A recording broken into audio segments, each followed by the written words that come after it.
Dictation start now.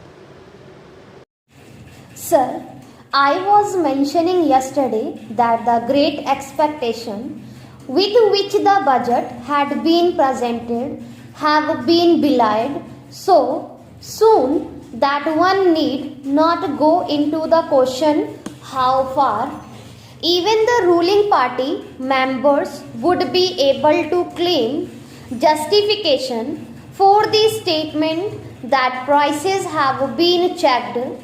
My friend yesterday was talking here about the period of instability and indiscipline which had passed just before the present government took over. Indiscipline, instability, in fighting, we are aware of these facts to the extent they plagued our party when we were in power. But, sir, I am afraid my friend had not seen the morning papers of yesterday. Otherwise, he would have been aware of the exhibition of unity that was being given by his party men at various places in Chandigarh itself.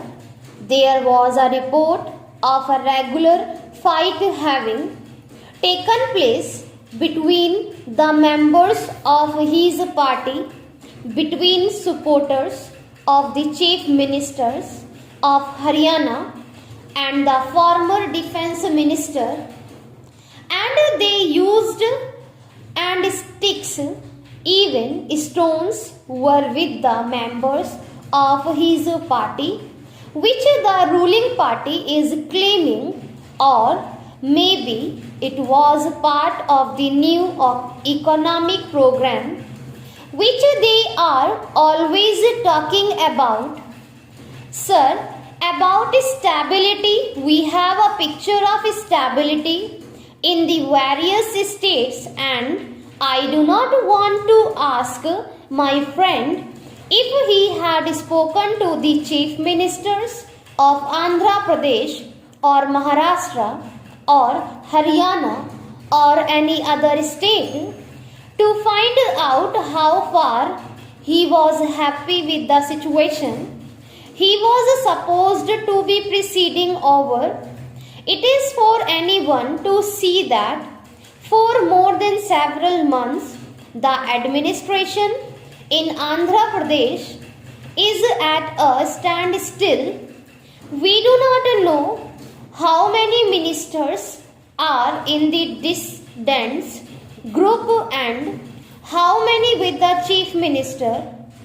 This thing goes on right from the start. Honorable member has been facing difficult weather in Maharashtra, although there have been explanations to prove and establish that there is no trouble, but people know more than to believe in this.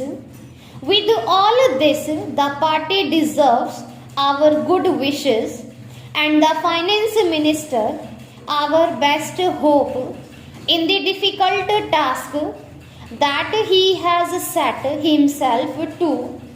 It is not only a question of giving him lip sympathy or being apologetic for any word of criticism that our friends from that side may make.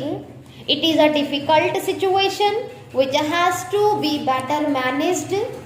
We were told that coal management has been improved during the last several weeks.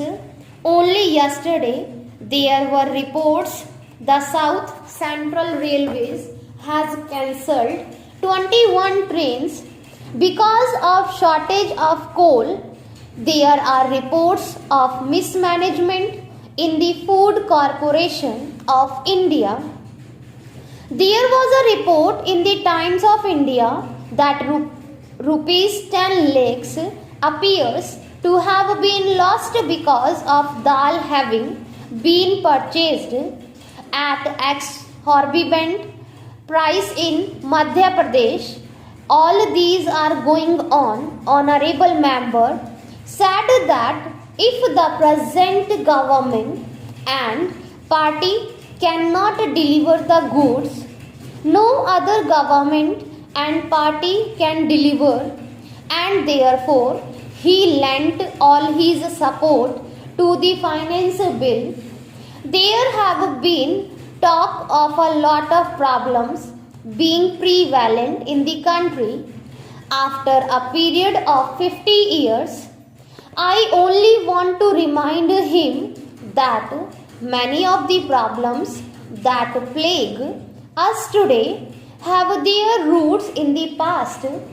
I was going through a magazine published by Indian Oil which carried an article on energy over a number of years, and the references it gives was that when the development process began to decelerate in the mid 60s, development of energy sector was neglected far more than all other sectors.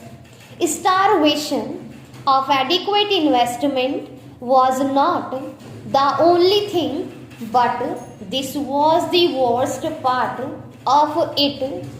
The pattern of development of energy resources and their utilization have suffered grave distortions because, according to that article, there was a switch to refinance on growing import of oil in disregard of all expert advice and caution, and this led to the neglect of hydro sources in coal to investment and production were allowed to stagnate for nearly 2 decades.